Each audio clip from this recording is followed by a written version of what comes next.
हम लोगों ने पिछले क्लास में हम लोगों ने ख़त्म कर लिया था ना ब्रीदिंग वाले चैप्टर, रेस्पिरेटरी सिस्टम वाले चैप्टर हम लोगों ने क्या किया था, फिनिश कर लिया था। अब हम लोग स्टार्ट करेंगे बॉडी फ्लूइड एंड सर्कुलेशन वाला। तो बॉडी फ्लूइड एंड सर्कुलेशन की बात करते हैं, इसको हम लोग सर्कुलेटरी सिस्टम भी बोलते हैं, है ना। इनमें हमें बात किन किन के बारे में करनी है, बॉडी फ्लूइड के बारे में बात करनी है और इनका सर्कुलेशन कैसे होती है उनके बारे में बात करना है। तो बॉडी फ्लूइड जैसे कि क्या क्या इसमें हम लोग पढ़ते हैं। पहला तो हम पढ़ेंगे सर्कुलेटरी सिस्टम, है ना। दूसरा हम पढ़ते हैं लिम्फेटिक सिस्टम। फ्लूइड की अगर मैं बात करूँ तो बॉडी फ्लूइड में हम लोग पढ़ते हैं ब्लड एंड लिम्फ के बारे में। ब्लड एंड लिम्फ के बारे में हम लोग बॉडी फ्लूइड के अंडर में पढ़ते हैं, ठीक है। जैसे कि हम लोगों ने प्रीवियस चैप्टर में हम लोगों ने पढ़ा था, राइट, कि ऑक्सीजन जो है या कार्बन डाइऑक्साइड जो है उनका जो ट्रांसपोर्टेशन हो रहा था, उनका जो एक जगह से दूसरी जगह जो जा रहा था वो किन के थ्रू हो रहा था, फ्लूइड के थ्रू ही तो हो रहा था, ब्लड के थ्रू ही तो हो रहा था। तो हमारा ब्लड क्यों इसेंशियल है, फ्लूइड जो बोल रहा है वो क्यों इसेंशियल है, ताकि हमारे बॉडी में जो वेस्ट मटेरियल है उनको ट्रांसपोर्ट कर सके, एक्सचेंज कर सकते, एक्सक्रीट कर सकते, राइट। मान लो कि अगर हमारे एक्सक्रीशन में एक्चुअली में काम किसका है, एक्सक्रीशन हमारे वेस्टिन के थ्रू भी होते हैं ना, पर हमारे एक्सक्रीटरी सिस्टम भी होते हैं, एक्सक्रीटरी ऑर्गन भी होते हैं, माउथ से भी हम एक्सक्रीट करते हैं या नहीं, एक्सहेल करके कार्बन डाइऑक्साइड को। तो उन सभी को ट्रांसपोर्ट करना है, एक जगह से दूसरी जगह पहुंचाना है, वो काम किसका होता है, फ्लूइड का। फ्लूइड में क्या क्या हम लोग पढ़ रहे हैं यहाँ, ब्लड एंड लिम्फ के बारे में। अब जैसे कि अगर हम बात करें आपका सिंपल ऑर्गेनिज्म की बात करते हैं, सिंपल ऑर्गेनिज्म जैसे कि क्या हो गया, सिंपल ऑर्गेनिज्म जैसे कि हम बात करते हैं पोरीफेरा स्पंज की, जब बात करते हैं सीलेंट्रेट की बात करते हैं, है ना, तो उनमें जो सब्सटेंस होता है, उनमें जो वेस्ट प्रोडक्ट होते हैं, वेस्ट सब्सटेंस होते हैं, या फिर उनमें क्या ब्लड होता है या वाटर ही सर्कुलेट करता है। हमारे बॉडी में तो ब्लड सर्कुलेट करता है, हमें पता है। उनके बॉडी में क्या ब्लड सर्कुलेट करता है या वाटर होते हैं, वाटर सर्कुलेट करता है। आपका एनसीईआरटी बोलता है कि उनके तरफ क्या सर्कुलेट करते हैं, वाटर सर्कुलेट करता है। और हम जो थोड़ा कॉम्प्लेक्स आ जाते हैं, कॉम्प्लेक्स ऑर्गेनिज्म में सर्कुलेशन किनका होता है, कुछ फ्लूइड का। वो फ्लूइड कौन कौन सा हो सकता है, लिम्फ हो सकता है ना, ब्लड हो सकता है, वाटर तो होता ही है, ठीक है। तो हम लोग इसमें क्या क्या बात कर रहे हैं, पहला बात हम लोग कर रहे हैं किन के बारे में, ब्लड के बारे में बात करेंगे, लिम्फ के बारे में बात करेंगे। सर्कुलेशन की अगर मैं बात करूं तो ब्लड के सर्कुलेशन यानी कि हम हार्ट सर्कुलेटरी सिस्टम की बात करेंगे। लिम्फ है यानी कि लिम्फेटिक सिस्टम के बारे में बात करेंगे, है ना, ठीक है। अगर मैं आपसे बोलूं कि व्हाट इज ब्लड, ब्लड है क्या, लिम्फ क्या है। ब्लड अगर मैं आपसे छोड़ो, ब्लड को छोड़ो, मैं पूछती हूँ आपसे कि लिम्फ क्या है, लिम्फ मुझे बताइए, लिम्फ क्या है। लिम्फ एक कलरलेस यानी कि वाइट कलर का सब्सटेंस होता है, जो कि वो भी हमारे अंदर वेस्ट मटेरियल सब्सटेंस को कैरी आउट करता है ना, है कि नहीं। और ब्लड हमारा क्या होता है, ब्लड भी हमारे अंदर का एक स्पेशल फ्लूइड है। और एक बात बताइए कि ब्लड जो है किस टिश्यू से मिलकर बने होते हैं, ब्लड के बारे में एनसीईआरटी हमारा क्या बोलता है, चैप्टर नंबर 8 में हम लोगों ने पढ़ा था, स्पेशलाइज्ड कनेक्टिंग टिश्यू है हमारा ब्लड, राइट। ब्लड हमारा क्या है, स्पेशलाइज्ड कनेक्टिंग टिश्यू है। और हमारे अगर हम बोले कि कॉम्प्लेक्स जो ऑर्गेनिज्म होते हैं, जैसे कि हम ह्यूमन हो गए, मैमल्स हो गए, वर्टिब्रेट्स हो गए, उनमें मेन सर्कुलेटरी फ्लूइड क्या होता है, ब्लड होता है। उनमें मेन सर्कुलेटरी फ्लूइड क्या होता है, ब्लड होता है। क्लियर। चलो तो अब हम स्टार्ट करते हैं ब्लड के बारे में ना। तो अगर मैं ब्लड की बात करूं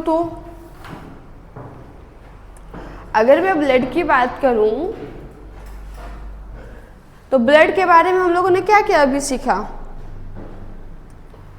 ब्लड के बारे में हम लोगों ने अभी क्या क्या सीखा कि ब्लड जो होता है वो मेन सर्कुलेटरी फ्लूइड है ना, मेन सर्कुलेटरी फ्लूइड है जो कि इसेंशियल होते हैं ऑक्सीजन एंड कार्बन डाइऑक्साइड के ट्रांसपोर्टेशन में। पहला हम लिखते हैं कि ब्लड क्या है, ब्लड क्या है, blood is a main fluid, main circulatory fluid ना, main circulatory fluid which are essential for जो किसके लिए जरूरी है, which are essential for transportation of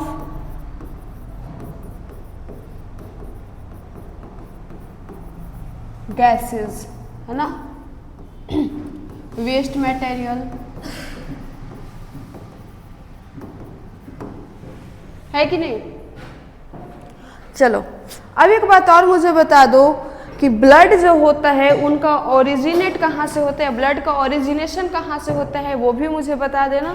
blood originate कहाँ से होते हैं, एक्टोडर्मली, इंडोडर्मली या फिर मेसोडर्मली। ब्लड का जो ओरिजिन होता है वो ओरिजिन मेसोडर्मली होते हैं, मेसोडर्मली ओरिजिन होते हैं हमारा ब्लड। हमारा जो ब्लड होता है वो मेसोडर्मली ओरिजिन होते हैं। क्लियर। अगर मैं ह्यूमन की बात करूं, है ना, तो ह्यूमन में इनका वॉल्यूम कितना होता है एडल्ट्स में। अगर मैं ह्यूमन की बात करूं तो इनकी वॉल्यूम कितनी होती है एडल्ट में, वो भी बता दो। 5 to 5 कितनी होती है, 5.5 लीटर अप्रॉक्स। कितने होते हैं, 1/2 and 5 लीटर अप्रॉक्स होते हैं एडल्ट्स ह्यूमन में। ठीक है, चलो अगर इसके बाद अगर मैं बात करूं तो ब्लड में क्या क्या होता है, क्या क्या कंपोनेंट्स होते हैं, ब्लड बना किन किन से होता है। तो हमारा एनसीईआरटी बोलता है कि ब्लड इज फॉर्म्ड, ब्लड जो कॉम्पोजिशन ऑफ ब्लड दो होते हैं, इनमें 2 पार्ट्स होते हैं। पहला बोलता है कि प्लाज्मा होता है, पहला क्या बोलता है, क्या होता है, प्लाज्मा होता है। दूसरा बोलता है कि इनमें फॉर्म्ड एलिमेंट्स होते हैं। ब्लड के कंपोनेंट्स की बात करूं तो पहला क्या होता है, एक प्लाज्मा होता है और एक क्या होते हैं, फॉर्म्ड एलिमेंट्स होते हैं, है ना। हमारा एनसीईआरटी क्या बोलता है, प्लाज्मा एंड फॉर्म्ड एलिमेंट्स से मिलकर बने होते हैं क्या, हमारा ब्लड। प्लाज्मा कितना % होता है, प्लाज्मा ज़्यादा होता है या फिर ब्लड हमारा ज़्यादा होता है, ये भी बता दो। प्लाज्मा ज़्यादा होता है या ब्लड ज़्यादा होता है, प्लाज्मा ज़्यादा होता है। प्लाज्मा का जो परसेंटेज होता है वो 55% होता है और फॉर्म्ड एलिमेंट्स का जो परसेंटेज होता है वो 45% होता है। फॉर्म्ड एलिमेंट्स कहने का मतलब सेल, है ना। जैसे कि हम लोगों ने पढ़ते हैं ना आरबीसी, डब्ल्यूबीसी, प्लेटलेट्स, वो किन के अंदर में आता है, फॉर्म्ड एलिमेंट्स के अंदर में। क्या क्या आता है हमारा, आरबीसी, डब्ल्यूबीसी और तीसरा हमारा आता है प्लेटलेट्स। आरबीसी को हम इरिथ्रोसाइट भी बोलते हैं, आरबीसी को हम इरिथ्रोसाइट्स भी बोलते हैं, डब्ल्यूबीसी को हम ल्यूकोसाइट भी बोलते हैं और प्लेटलेट्स को हम थ्रोम्बोसाइट भी बोलते हैं। अगर फुल फॉर्म की बात करो तो रेड ब्लड कॉर्पुसल्स या फिर red blood cell, white blood cell और प्लेटलेट्स होते हैं। ठीक है, क्लियर। अगर मैं प्लाज्मा की बात करूं तो प्लाज्मा क्या क्या से मिलकर बने होते हैं, प्लाज्मा में क्या क्या होता है ये भी हमें जानना है। प्लाज्मा में कुछ गैसेस होते हैं, प्लाज्मा में कुछ क्या होते हैं, गैसेस होते हैं।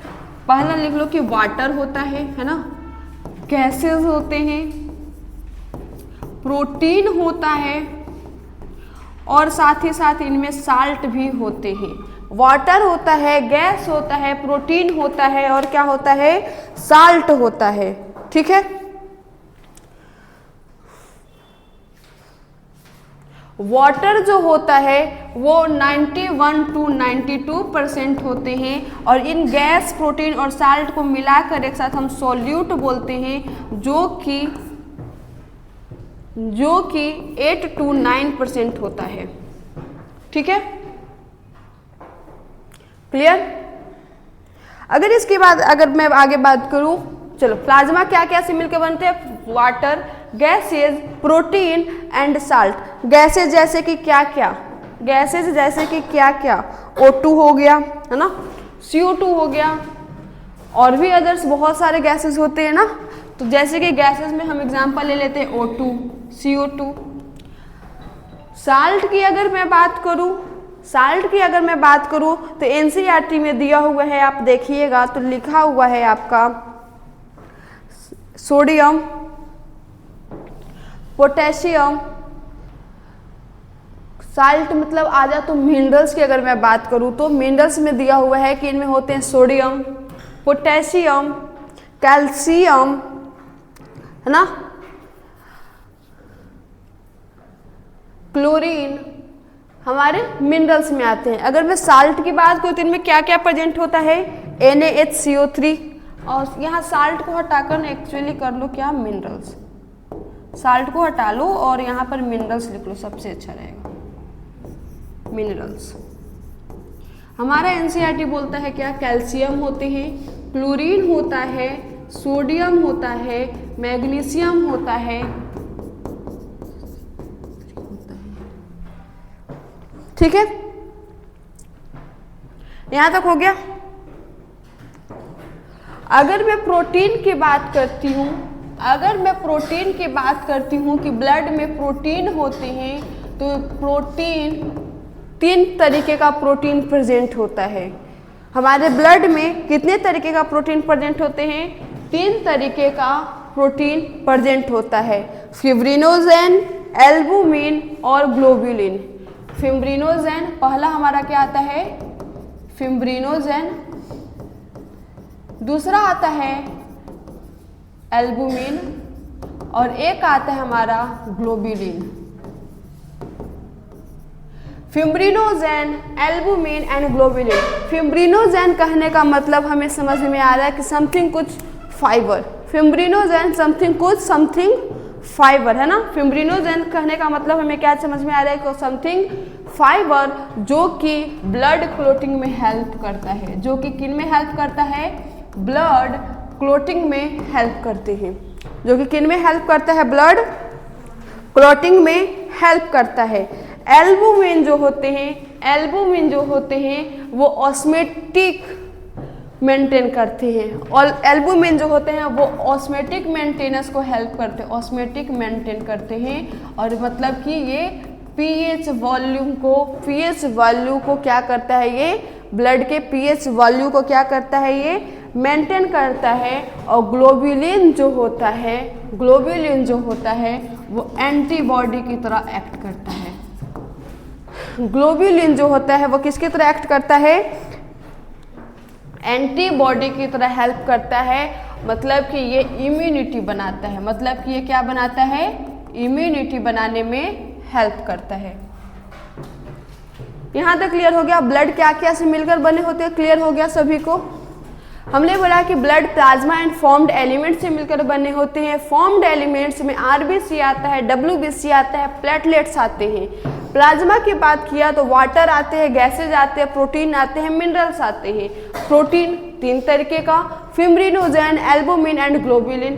फिब्रिनोजेन ब्लड क्लोटिंग कराने में हेल्प करता है, एल्बुमिन ऑस्मोटिक मेंटेन करता है, यानी कि पीएच वॉल्यूम को मेंटेन करता है। ग्लोब्युलिन जो होता है वो एंटीबॉडी फॉर्मेशन में हेल्प करता है, यानी कि इम्यूनिटी बनाने में हेल्प करता है।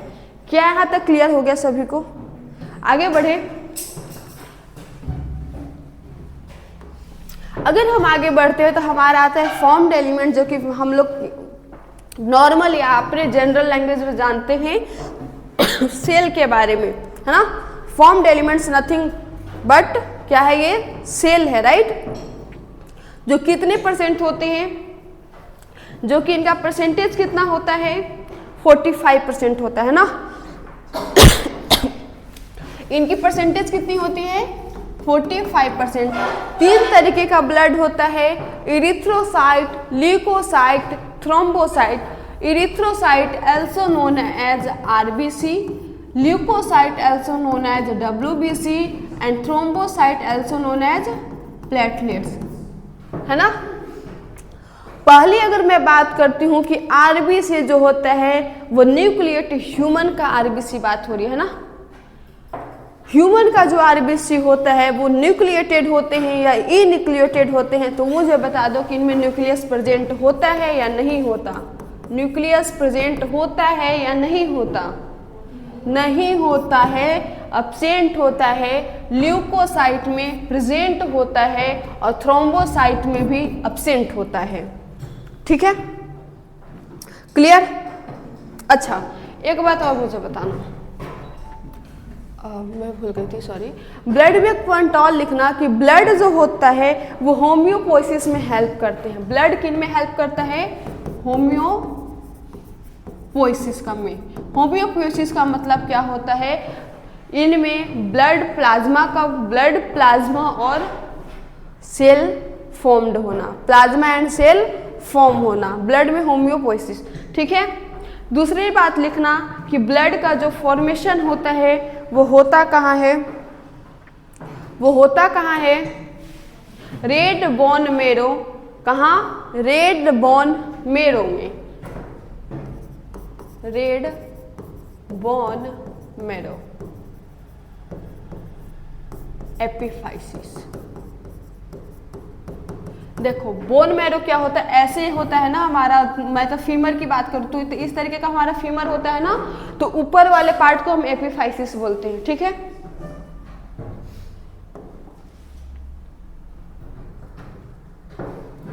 यहां तक क्लियर हो गया, यहां तक क्लियर हो गया। समटाइम्स ये योक शेक में भी बनते हैं, यानी कि समटाइम्स ये कहाँ, योक शेक, यानी कि ये लीवर में भी होता है। समटाइम्स ये कहाँ से बनते हैं, समटाइम्स ये कहाँ आपको देखने को मिलेंगे, कहाँ से आपको बनता हुआ दिखेगा, योक शेक, लीवर में। ठीक है, ठीक है, चलो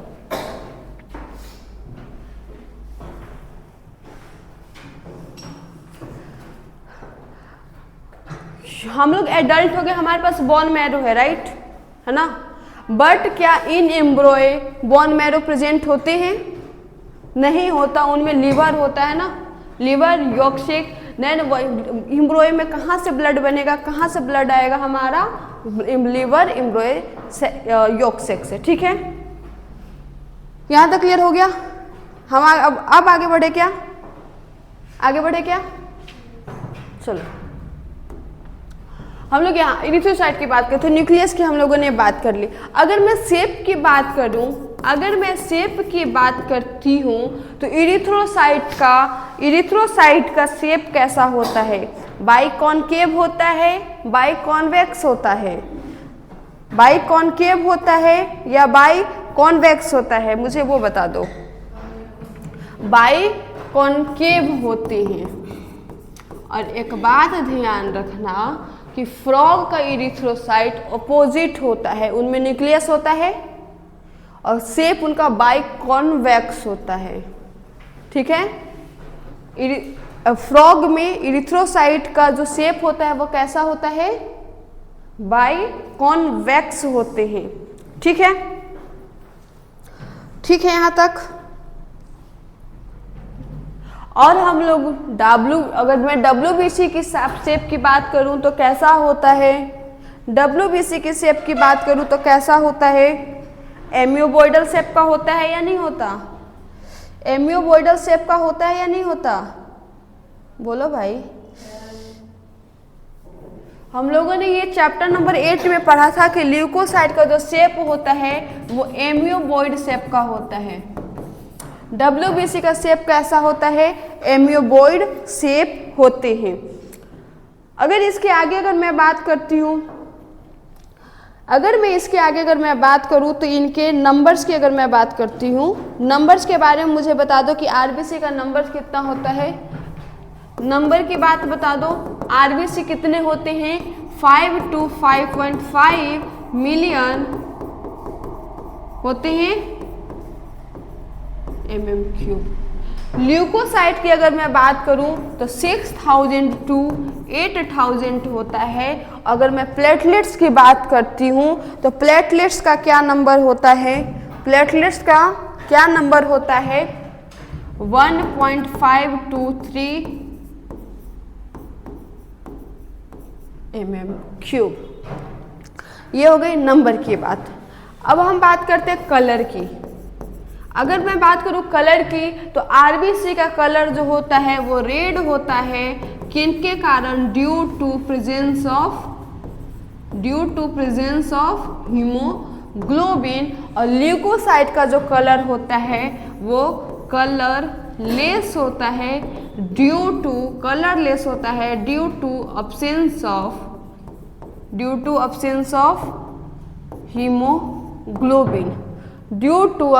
ऑफ हीमोग्लोबिन, और प्लेटलेट्स का कलर कैसा होता है, प्लेटलेट्स also कलरलेस होते हैं। प्लेटलेट्स क्या होता है, also कलरलेस होते हैं। चलो अगर मैं इनकी फॉर्मेशन की बात करूं, तो आरबीसी एडल्ट में कहाँ बनते हैं, बोन मैरो में, और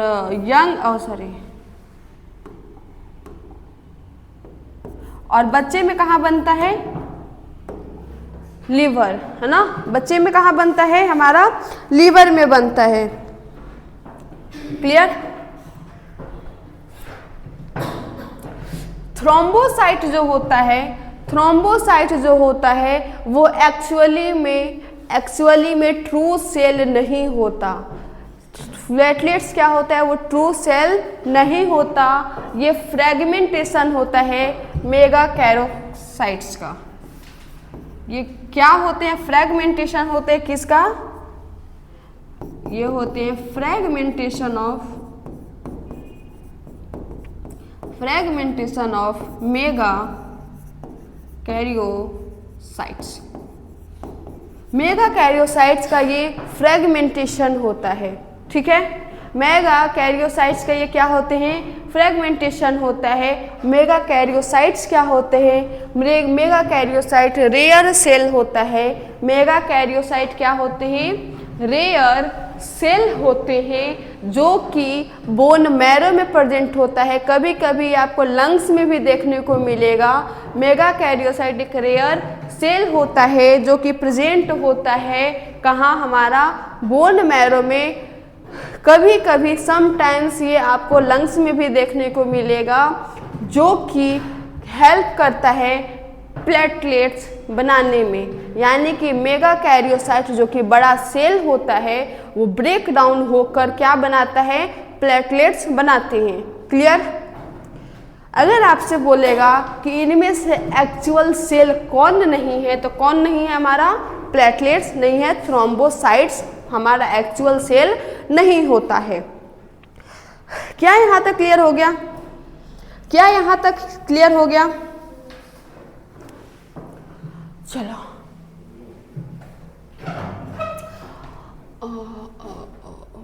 अच्छा, अब फंक्शन की भी बात कर लेते हैं। लगे हाथ फंक्शन की बात कर लेते हैं। तो थ्रोम्बोसाइट क्या करता है, प्लेटलेट्स का एक्चुअल में काम क्या होता है, जब हमें चोट लग जाती है तो हमारे ब्लड जो बाहर निकलते रहते हैं उनको रोकना, यानी कि ब्लड क्लॉटिंग का काम करता है। प्लेटलेट्स का क्या काम होता है, ब्लड क्लॉट करने में, ब्लड को बाहर न जाए इसका ध्यान रखना। किसका काम होता है, हमारा प्लेटलेट्स का काम होता है। डब्ल्यूबीसी का काम क्या होता है, डब्ल्यूबीसी का काम क्या होता है ये भी बता दो। डब्ल्यूबीसी का काम हमारा इम्यूनिटी में होता है। WBC का काम क्या हमारा इम्यूनिटी में होता है, और RBC का काम हमारा कहाँ होता है, गैसेस का ट्रांसपोर्टेशन करने में, राइट। इन तीनों का अपना अलग अलग काम है। क्या आप लोगों को इनके काम वगैरह सारे क्लियर्स हो गए? क्या आपको इनके कार्य वगैरह सारा क्लियर हो गया? अच्छा, ये भी बता दो कि इनका लाइफ स्पैन कितना होता है, इनका लाइफ स्पैन कितना होता है। एरिथ्रोसाइट का लाइफ स्पैन, RBC का तो हमें पता ही है कि कितने होते हैं RBC का हमारा लाइफ स्पैन, 120 डेज, है ना। कितने होते हैं? 120 डेज। ल्यूकोसाइट का कितना होता है? ल्यूकोसाइट यानी कि WBC का कितना होता है ये भी बता दो।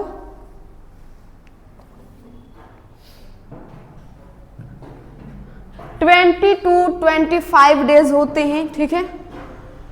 ल्यूकोसाइट का कितना होता है? 20 to 25 डेज होते हैं। और प्लेटलेट्स का काम क्या होता है? प्लेटलेट्स का कुछ दिन या कुछ घंटे बोल सकते हैं। क्या यहां तक क्लियर हुआ? क्या यहां तक क्लियर हुआ आप लोगों को? चलो, और ल्यूकोसाइट जो होता है वो जनरली शॉर्ट लाइव्ड होते हैं। आपका NCERT बोलता है कि ल्यूकोसाइट क्या होते हैं? शॉर्ट लाइव्ड होते हैं। शॉर्ट लाइव्ड सेल कौन सा होता है हमारा? ल्यूकोसाइट होते हैं, ठीक है। ये आपका NCERT बोल रहा है। क्या यहाँ तक इतनी बातें क्लियर हो गई सभी को? क्या यहाँ तक इतनी बातें क्लियर हो गई सभी को? हो गई? चलो, अच्छा ये भी बता दो कि इनमें हीमोग्लोबिन तो होता है ना RBC में। वो हीमोग्लोबिन कितना होता है? 100 ml ब्लड में, 100 ml ब्लड में हीमोग्लोबिन कितने होते? इन 100 ml ब्लड हीमोग्लोबिन कितने होते हैं? 12 to 16 ग्राम, है ना।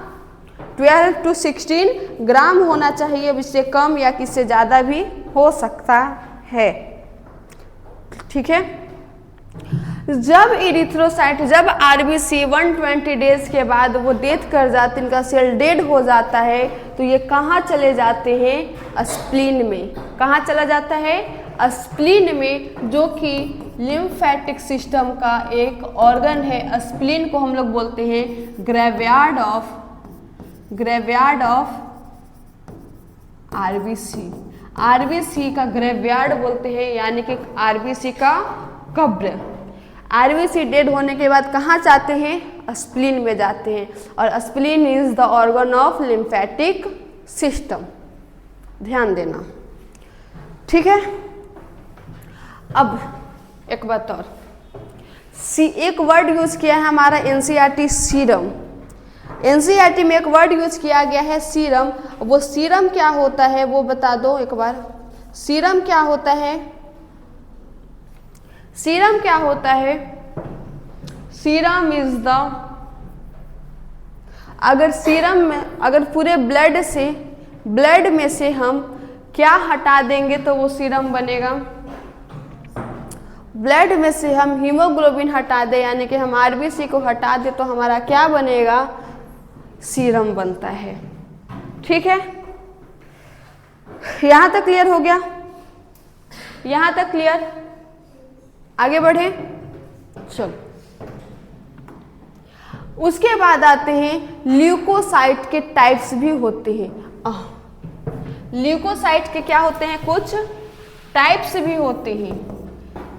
पहला आता है हमारा ग्रेनुलोसाइट, ग्रेनुलोसाइट्स, और दूसरा टाइप आता है अग्रेनुलोसाइट्स। पहला आता है क्या हमारा? ग्रेनुलोसाइट्स, और एक हमारे आते हैं अग्रेनुलोसाइट। ग्रेनुलोसाइट में 3 तरीके का सेल होता है, बेसोफिल, इसेनोफिल और न्यूट्रोफिल, जिनको हम शॉर्टकट में बेन बोलते हैं, ठीक है। शॉर्टकट में हम क्या बोल सकते हैं? Ben. B for basophil, E for eosinophil, N for neutrophil, किसका टाइप है ये? ग्रेन्युलोसाइट्स का टाइप है। और लिम्फोसाइट में आता है आपका अग्रेन्युलोसाइट का टाइप आते हैं लिम्फोसाइट एंड मोनोसाइट। अग्रेन्युलोसाइट में क्या आता है हमारा? Lymphocyte and monocyte. चलो अब आते हैं, जब हम ल्यूकोसाइट के टाइप्स की बात करते हैं ना, ल्यूकोसाइट की अगर मैं टाइप की बात करूं तो हमारे तो ऐसे 5 हो गए, basophils, eosinophils, neutrophils, lymphocyte and monocyte. अगर मैं इनकी परसेंटेज की बात करूं तो सबसे ज़्यादा कौन होता है? अगर मैं इनकी परसेंटेज की बात करूं तो सबसे ज़्यादा न्यूट्रोफिल होते हैं। अब देखो परसेंटेज तो याद करने का तरीका, NLM क्या होता है फिजिक्स में? Newton law of motion. Newton law of motion NLM होता है। उसके बाद एक और वर्ड कर लो, essential for basic of physics. Physics का एक बेसिस अगर हम बात करते हैं तो लॉ ऑफ मोशन आता है या नहीं आता? आता है ना। न्यूटन्स के बारे में अगर हम पढ़ते हैं तो Newton law of motion essential basic, मतलब सबसे ज़्यादा क्या होता है? न्यूट्रोफिल्स होते हैं। फिर हमारा क्या होता है? लिम्फोसाइट होते हैं। फिर हमारा क्या होता है? मोनोसाइट होता है। फिर हमारा क्या होते हैं? इसेनोफिल्स होते हैं। और सबसे कम परसेंटेज किसका होता है? बेसोफिल का होता है। सबसे कम किसका होता है? बेसोफिल का होता है। ठीक है।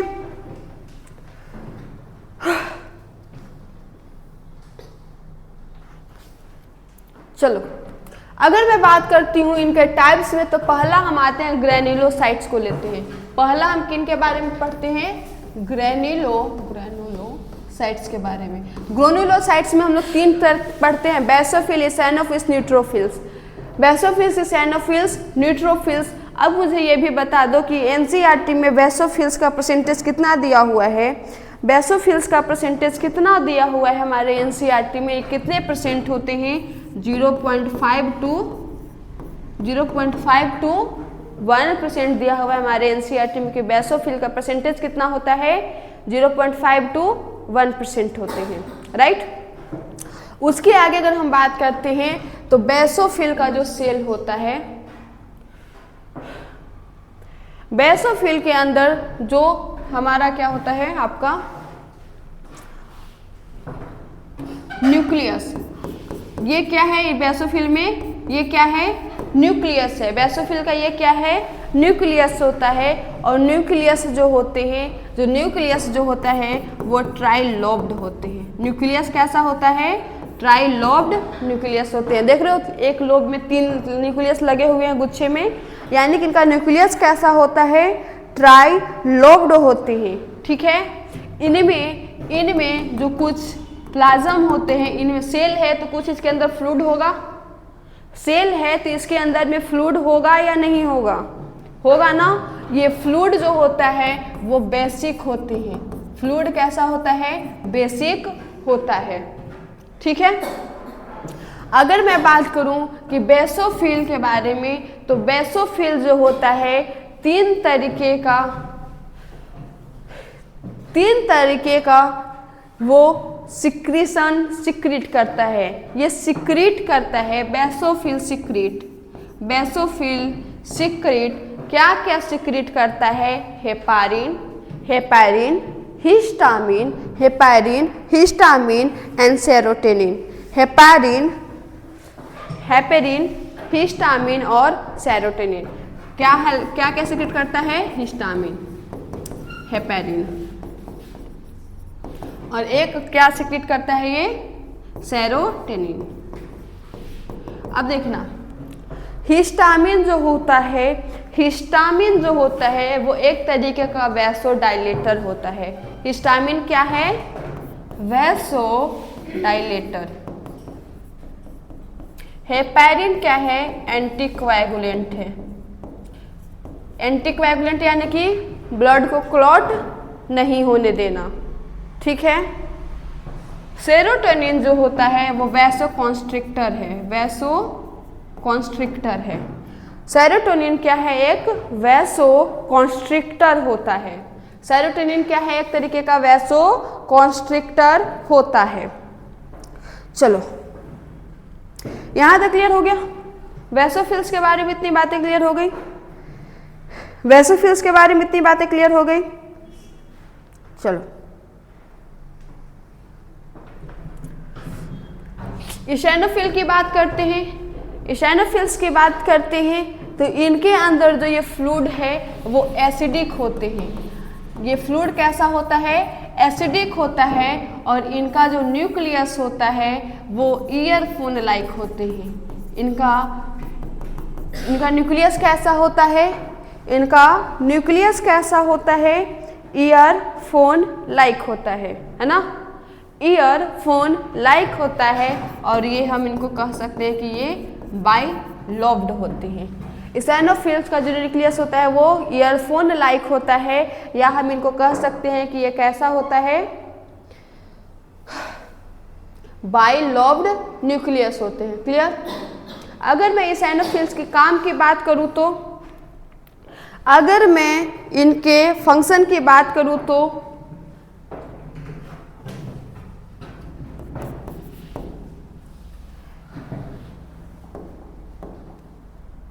अगर मैं इनकी फंक्शन की बात करूं तो ये वॉल फॉर एलर्जी एंड पैरासिटिक्स,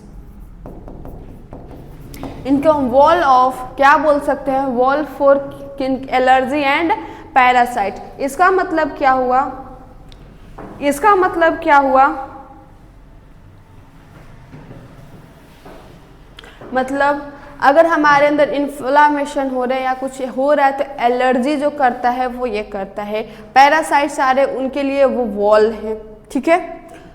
इनका परसेंटेज कितना होता है हमारे ब्लड में? इशेनोफिल्स का परसेंटेज कितना होता है हमारे ब्लड में?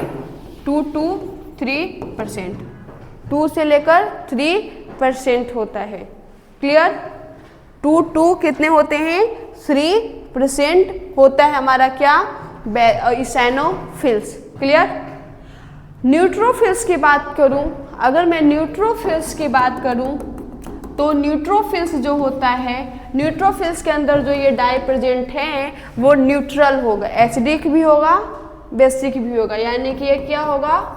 न्यूट्रल डाई होंगे। न्यूट्रोफिल में डाई कैसा होगा? न्यूट्रल होगा। क्लियर? अगर आप न्यूक्लियस अगर आप देख रहे हैं बनाया हुआ तो वो इस तरीके का बनाया हुआ है, इस तरीके का, यानी कि जो न्यूक्लियस होता है, यानी कि जो इनका न्यूक्लियस होता है वो कैसा होता है? मल्टीलोब्ड होते हैं, बाइलोब्ड होते हैं, ट्राइलोब्ड होते हैं। कैसा लोब्ड होता है? मल्टीलोब्ड न्यूक्लियस होते हैं। मल्टीलोब्ड न्यूक्लियस होता है, मल्टीलोब्ड न्यूक्लियस होता है। क्या यहाँ तक क्लियर हो गया? अगर मैं इनकी परसेंटेज की बात करूँ, अगर मैं इनकी परसेंटेज की बात करूँ तो ये कितने परसेंट होते हैं हमारे ब्लड में? कितने परसेंट होते हैं? 60 to 65%। कितने होते हैं ये? 60 to 65% होता है। क्लियर? और इनका काम क्या है? काम क्या होता है? ये एक फैगोसेटिक सेल होते हैं, फैगोसेटिक सेल होते हैं। फैगोसेटिक सेल का मतलब क्या हुआ कि जो फॉरेनर बॉडी हो गया, जो फॉरेन बॉडी हो गया, उनको ईट करना, इनगल्फ करना, ठीक है। फॉरेन बॉडी को ये क्या करते हैं? इनगल्फ करते हैं, खा जाते हैं, और हमारे बॉडी को ये क्या देता है?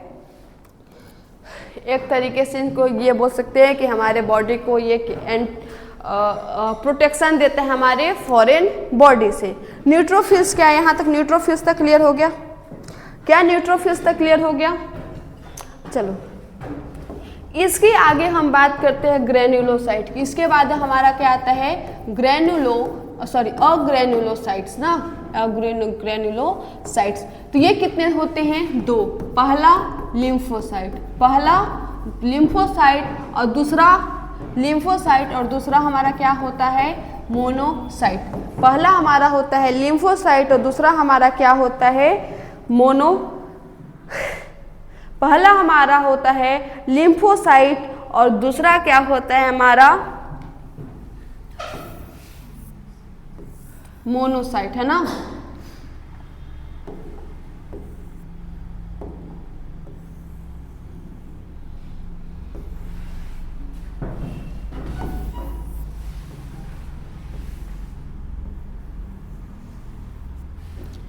देखो लिम्फोसाइट का जो न्यूक्लियस होता है, लिम्फोसाइट का जो न्यूक्लियस होता है वो हॉर्स के शूज जो होता है ना, हॉर्स का शू इस तरीके का होता है।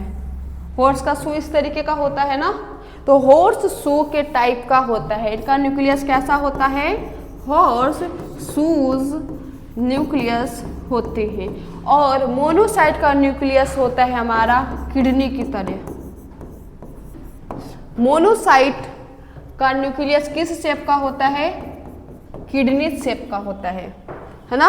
मोनोसाइट का न्यूक्लियस कैसा होता है? मोनोसाइट का न्यूक्लियस कैसा होता है? किडनी शेप का होता है, राइट। अगर इनके परसेंटेज की बात करें तो, अगर मैं इनके परसेंटेज की बात करूं तो लिम्फोसाइट कितने होते हैं? 20 to 25%, 20 to 25%। और मोनोसाइट कितने होते हैं? 6 to 8%। मोनोसाइट कितना होता है हमारा? मोनोसाइट कितना होता है हमारा? 6 to 8%। एनसीईआरटी में कितना दिया हुआ है? 6 to 8%। क्लियर? क्लियर? और बताना कि लिम्फोसाइट और मोनोसाइट के बारे में एनसीईआरटी क्या बोलता है? लिम्फोसाइट और मोनोसाइट के बारे में एनसीईआरटी हमारा क्या बोलता है?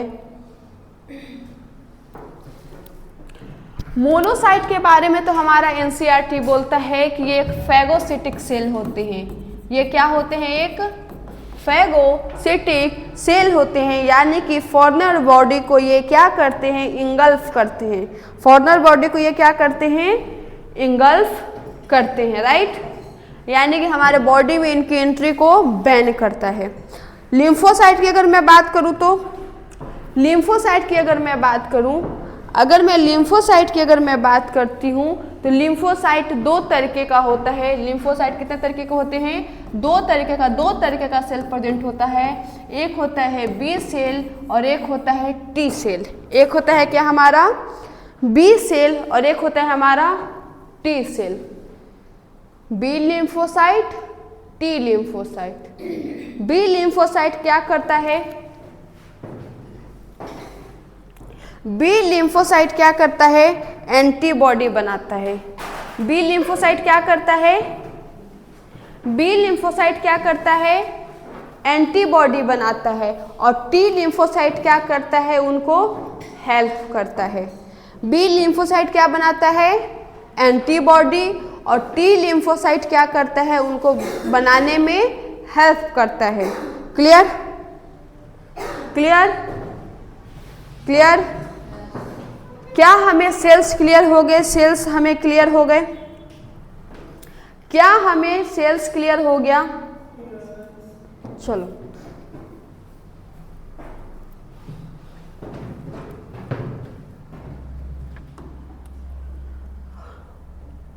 हाँ, यहाँ देखो हिस्टामिन, हेपेरिन एंड सेरोटोनिन जहाँ हम लोगों ने पढ़ा था ना, क्या पढ़ा था? हिस्टामिन, हेपेरिन एंड सेरोटोनिन जो पढ़ा था उनको हम इन्फ्लामेटरी मेडिएटर्स बोलते हैं।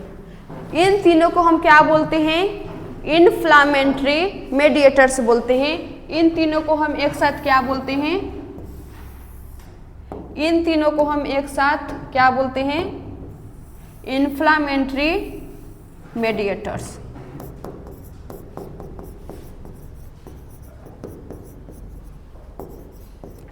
अगर मैं आपसे क्वेश्चन पूछूं कि ऑल लिम्फोसाइट्स आर ल्यूकोसाइट, क्या ये सही है? ऑल लिम्फोसाइट आर ल्यूकोसाइट, क्या ये सही है ना? All lymphocyte are leukocyte but not all leukocyte are lymphocyte, मतलब जितने लिम्फोसाइट है वो ल्यूकोसाइट हैं बट सारे ल्यूकोसाइट लिम्फोसाइट नहीं हैं। ध्यान देना इस बात को। मोनोसाइट जो होता है, मोनोसाइट जो होता है वो लॉन्ग ब्लड सेल होता है। ध्यान देना, मोनोसाइट क्या होता है, कहाँ गया? मोनोसाइट क्या होता है? लॉन्ग ब्लड सेल होते हैं। मोनोसाइट क्या होता है हमारा? लॉन्ग ब्लड सेल होते हैं। ठीक है, चलो अब एक बता दो, टोटल ल्यूकोसाइट काउंट कितना होता है? टोटल ल्यूकोसाइट काउंट्स कितने होते हैं?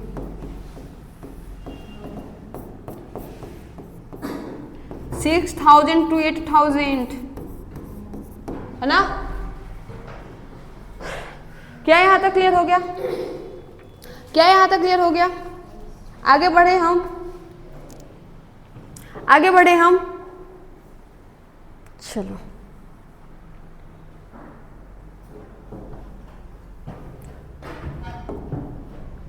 इसके बाद हमारा टॉपिक आता है ब्लड ग्रुप। इसके बाद हमारा टॉपिक क्या आता है? Blood group.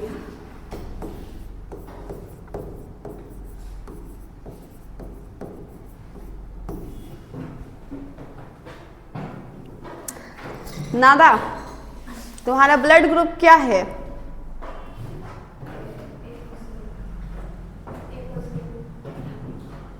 मुझे तो लिंगम ने बताया था कि तुम्हारा सी पॉजिटिव है। नादा, ये क्या मैंने सुन लिया? तुम्हारा सच में सी पॉजिटिव है क्या? देखो लिंगम झूठा झूठा तुम्हारे ऊपर क्या बोलते हैं, अफवाह फैला रही है। लिंगम तो ये भी बोली थी कि गसुम का तो मैम आपको नहीं पता, उसका ABC पॉजिटिव है।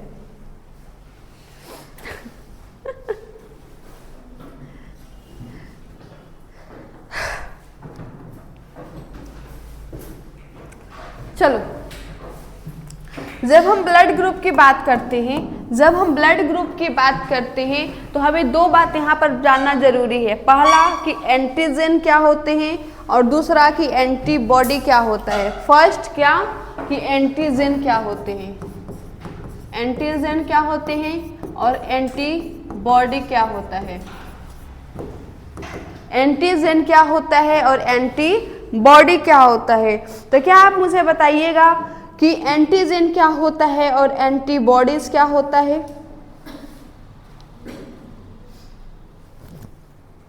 एंटीजन क्या होता है और एंटीबॉडी क्या होता है।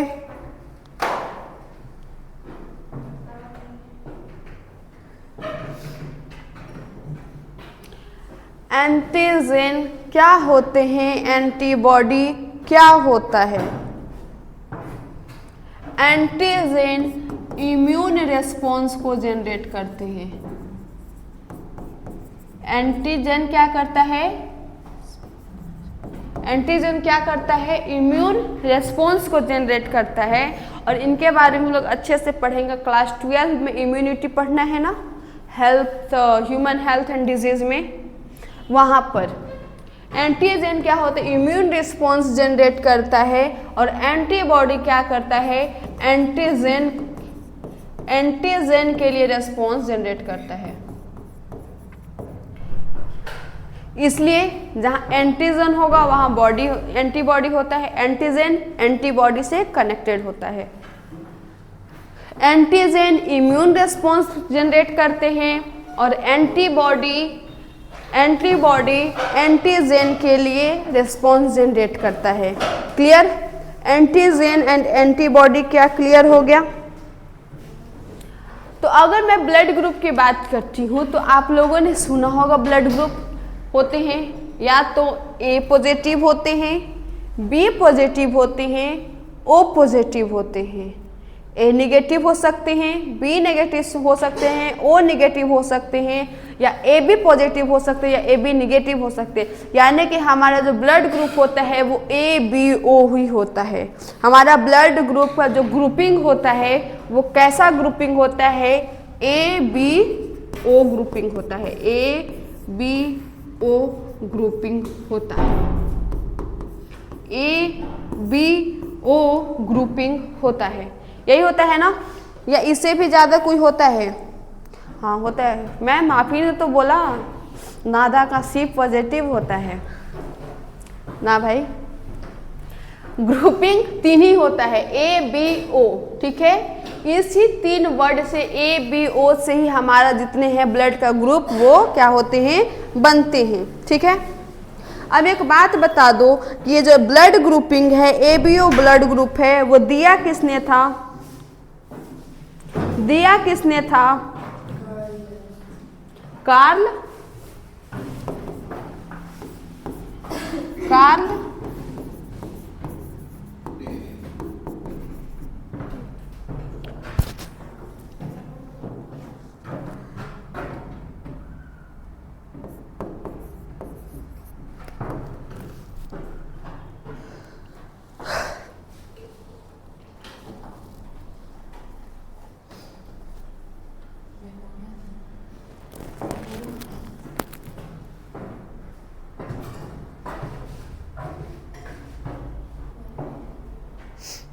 दिया किसने था? कार्ल लैंडस्टेन्स ने दिया था। और एक बात बता दो कि एंटीजन जो होता है वो इम्यून रिस्पॉन्स देता है, इम्यून रिस्पॉन्स जनरेट करता है, राइट। एंटीजन इम्यून रिस्पॉन्स करता है। ये होता कहाँ है ये भी बता दो कि एंटीजी प्रेजेंट कहाँ होते हैं? एंटीजी प्रेजेंट कहाँ होता है? आरबीसी के सरफेस पे, आरबीसी के सरफेस पे ये क्या होते हैं? प्रेजेंट होते हैं। एंटीजन प्रेजेंट कहाँ होता है?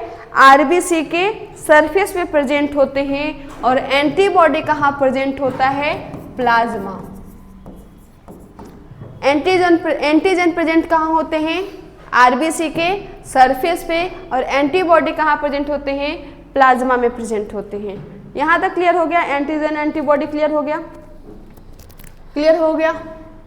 अगर मैं इनके टाइप्स की बात करती हूँ, types of A B O की टाइप्स की मैं बात करूं तो 4 होते हैं, ए बी और ओ। ए बी और ओ, ये 4 तरीके का हमारा ग्रुपिंग होता है। ये 4 तरीके का हमारा क्या होता है? ग्रुपिंग होता है। क्लियर है यहाँ तक? और ओ जो होता है ये यूनिवर्सल डोनर होते हैं। ओ क्या होता है? यूनिवर्सल डोनर होते हैं। और ए बी क्या होता है? यूनिवर्सल डोनर होते हैं या फिर रिसीवर होते हैं। क्या होते हैं? यूनिवर्सल रिसीवर होते हैं, है ना। यूनिवर्सल ये क्या करते हैं? रिसीव करते हैं। वो ए से भी ब्लड ले सकते हैं, बी वाले से भी ले सकते हैं, ओ वाले से भी ले सकते हैं। क्लियर? चलो आज के लिए इतना ही करते हैं, बाकी हम लोग कल करेंगे। क्या यहाँ तक का समझ में आया?